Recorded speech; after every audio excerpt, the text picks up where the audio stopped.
if, when we're getting the factorization of a polynomial, really of any different kind of function, but this fits best for polynomials, if it appears more than once, then its multiplicity is the maximum number of times it appears. Where we say it is even if that's an even number of times, and it has odd multiplicity if that's an odd number of times.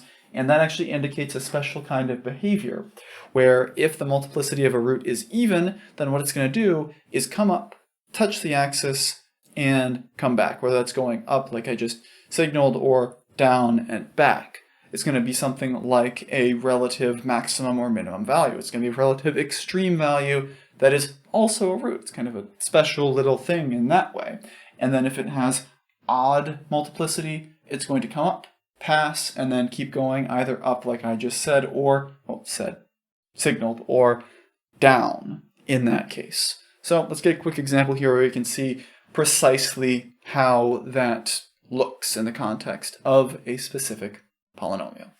So for this example, we want to find the zeros of -4 times the quantity x plus 1/2 squared times x minus 5 quantity cubed, and use the multiplicities to describe the behavior of the function at each. So the function's already given in factored form, and because we get it in factored form, we don't have to do a whole lot of work to be able to find the zeros.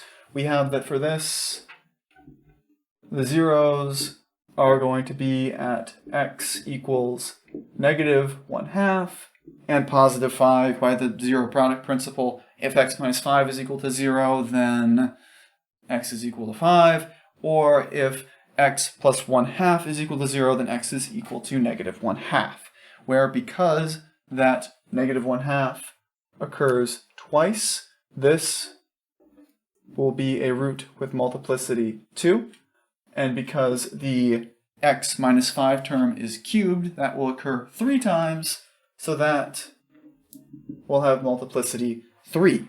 And as a result, because the first one, that -1/2, has multiplicity 2, it has even multiplicity, it's going to come down, touch the axis, and come back up, or maybe flipped over.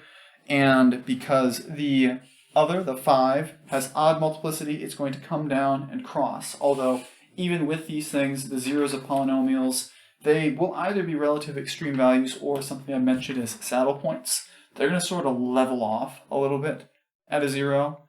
Basically, whenever we want these sort of things, if you've got a multiplicity bigger than 1. And to be sure, thinking back into our same type of language, we have here that the degree would be 5, because you've got 2 x's and 3 more x's with a negative value on the front. So this is going to be rising to the left and falling to the right for a whole picture looking a bit like this, where we can note what happens at those specific zeros to be sure. And these are nice. Nice for the fact that we can actually find the zeros relatively easily. It's easy to factor that first one. Well, it's possible to factor that first one. And the second one came factored at the outset, so not so bad. However, being able to find zeros in general isn't particularly simple. And to help us, we have a tool we can use called the intermediate value theorem that allows us to, at the very least, figure out the neighborhood a zero should live in. And that's what we'll finish this section talking about.